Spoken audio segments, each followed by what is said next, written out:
Treneris Jonas atvyko į Vilnių duoti interviu. Pilnai įrašius pokalbį su žurnaliste, besišnekučiuojant, abu keliavo per miestą pėsčiomis.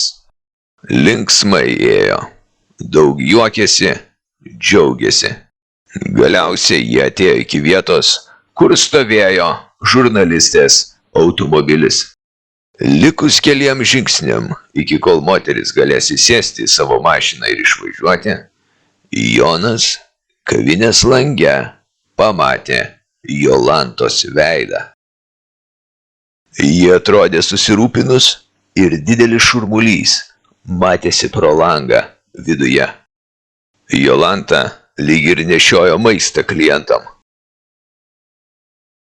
Jonas iškart pamatęs nusprendė pamojuoti. Nežinojo, ar jam bus atmojuota atgal, ypač po jų paskutinio susitikimo. Ir išvis, ar ji bent Joną atpažins toje vietoje, jei pastebės pro langą. Pamojavęs nustebo, kaip greitai Jolanta atmojavo atgal. Ir štai jau laikas su interviu kolege atsisveikinti. Prieš ją įsėdant į savo automobilį, Jonas dar šiltai šią talentingą kūrėją apkabino. Žurnalistė nusprendė nešvaistyti tokios progos veltui. Ir stipriai apsikabinus savo tarpukojų dar prisispaudė prie Jono. Jolanta šį vaizdą taip pat pamatė. Jai pyktis sukilo taip, kad nebegalėjo blaiviai mąstyti. Dar apšaukė savo kolegą ir kažkur dingo. Jonas, išlydėjęs savo interviu kūrėją, pažvelgė į kavinę, kur matė Jolantą. Ne visai emociškai tvarkoj jautėsi toje situacijoje.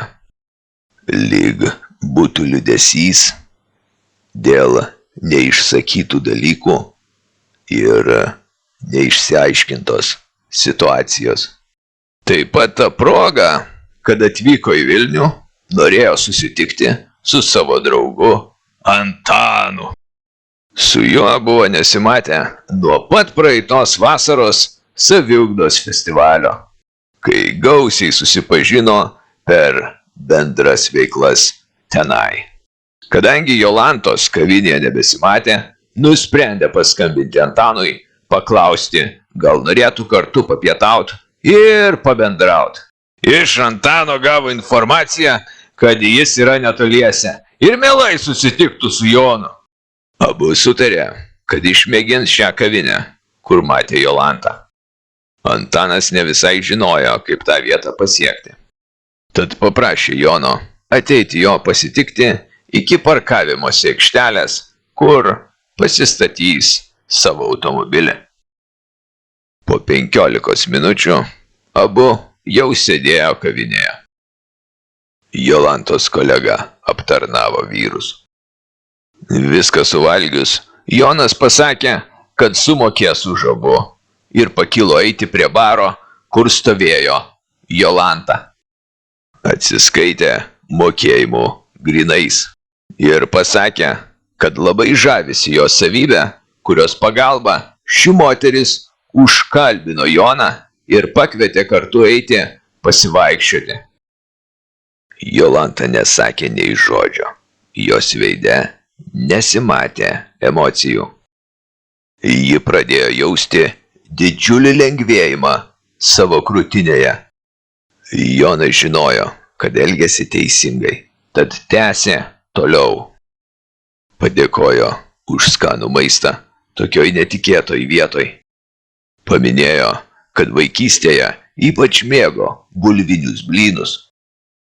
Paklausė, jeigu jis užeitų čia vėl, ar galėtų gauti porciją jų, nors ir tai į meniu neįrašyta. Jolanta atsakė, kad tikrai taip. Jonas dar pasitikslino, ar nereikėtų virtuvės personalo patvirtinimo apie tai.